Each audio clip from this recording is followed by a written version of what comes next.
Hi folks, Toad with Visordown.com here, and we are at the UK press launch for BMW's rather lovely R1250R. Just before I go through the details of the bike, I'm just going to tell you a little bit of how it differs from the previous model. So the biggest news really is that this bike has now got the R1250 as opposed to the 1170 or R1200cc engine. It's got finger followers and shift cam technology, so that is a variable lift and variable timing on the intake valves.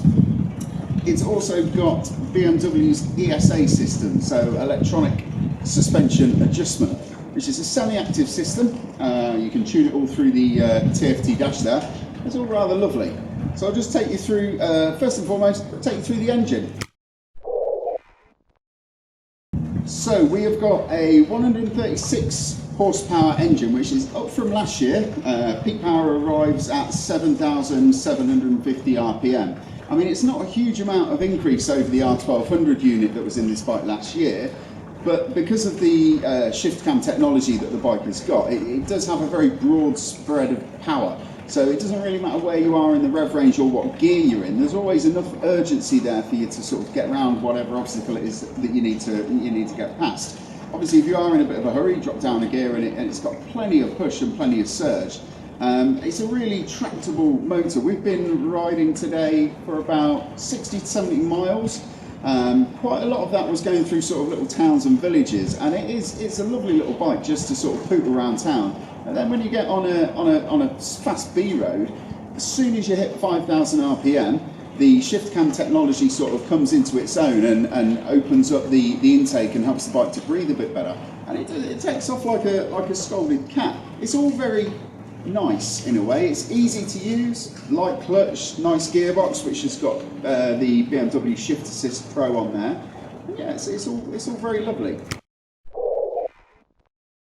So like I said, this has got the BMW ESA suspension system, front and rear, and it's a very plush ride. There's no real chatter or jarring.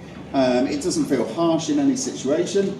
I've done my best to hit every single pothole that we could see, and it is a very comfortable place to be. It's helped that it's got a really plush saddle. It's kind of like a weird memory foam construction, and it's a nice place to be. It's very comfortable. And it's one of the most composed bikes in a fast corner that I've ridden so far. It's got real composure.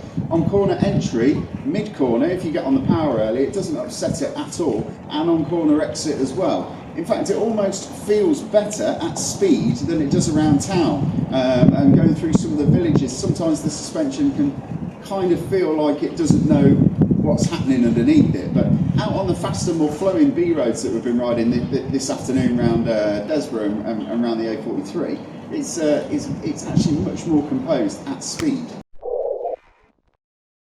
So up front, as you can see, we've got some high-spec Brembo brakes, about 320mm discs. You've also got, obviously, you've got ABS, which is linked into the riding modes, and it all kind of, the suspension, the riding modes and the ECU all talk together.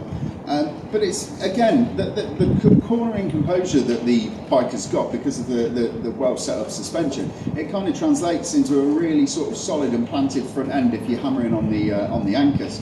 The weather's been a bit crap today. It's been a bit overcast and we've had the odd little flurry of sort of rain, but generally there's not been that much temperature in the roads, and it's a real confidence-inspiring braking system. You can brake right up into the heart of the corner, release the brake, tip it in, and then accelerate out. It's a nice sort of braking system. There's no surprises there. The back brake as well it's got enough feel and enough bite that you can actually properly use it around town for a bit of slow speed control. And also when we're going back some of the hairpin bends and some of the switchbacks on the route, you could sort of just dab the back brake a little bit and it just helped the bike steer around the corner. And again, it's some bikes you get on it and the rear brake is too vague and the front brakes are too sharp, and this isn't. This is a really nicely balanced package in that respect. So now we're going to go on to the things that we like and the things that we don't like. So the things that I like about the R1250R, I love the looks actually. There's a lot of retro roadsters out there at the minute, and this is, I mean, they've already got a retro roadster in their lineup in the form of the R9T. And this is just it's a modern nicely styled naked bike, and I think it looks really, really good, especially in this BMW M Sport styly paint job that we've got. There is another bike that we've been riding today, which is the Exclusive, and it's kind of, I think it's called Pollux, not Bollocks, Pollux Green, which apparently is a moon of Jupiter. I'm not so keen on that one. It looks a bit tawdry, and I think this is kind of just a bit more modern. It's a bit more eye-catching. I think the graphics look absolutely spot on. I really like the riding position. It's not too relaxed, if you know what I mean. You're still sat over the bars. It's still got a real sort of sit up and beg stance to the front end of it. But it's just a nice place to be. It's a comfortable bike to ride. The peg to seat distance is perfect. I'm a short ass. It's got an 820mm seat height, and the seat's quite narrow, so flat feet on the ground all day for me, which is a bonus on a bike like this. The one thing that's been playing on my mind all day is this here, this big red R on the fuel tank. That R, to me, it says that I want this bike to smack me about the face a little bit, and this is a lovely bike to ride, and in the right hands it's supremely capable, and it's bloody quick, but it's just, it doesn't fight you. Everything's just nice. I think I've said that word about 5 times during this review, and I kind of almost want this bike to just have a little bit of a bad side to it. You've got lots and lots of riding modes that you can go through on the TFT dash, and even the most extreme one, which is Dynamic or Dynamic Pro, it's still very pleasant, and I kind of want it to be a little bit more of a bad boy. But then again, I suppose I'm nitpicking, because BMW have already got a bad boy in their naked bike lineup in the form of the S1000R. But you know, it could just be that little bit naughtier, and it just make me like it that little bit more. Personally, I think for £12,700 for this bike, or £13,015 for the Exclusive, I think that bike doesn't even come into the equation for me, because the bits and bobs that you get with it, sort of the touring comfort things, you can spec this bike up to do it anyway, and this bike just, for me, it looks cooler. If you're looking for something more understated than the Exclusive might be for you. I think it's a really, really well sorted package, and if you were maybe somebody who hadn't been riding very long, and you'd been riding on sort of the mid-range naked bikes, maybe like an F800R or something like that, and you wanted to take a step up to a 1000cc plus naked, but didn't want to go for the full-blown S1000R, this would be an ideal bike for you to move on to.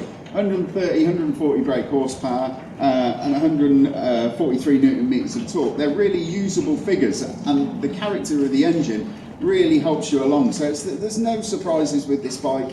You'd have to punch it really hard in the face for it to turn around and bite you. And it's a lovely place to be. So you know, if you like the look of it, get yourself down to a BMW dealer and try one out.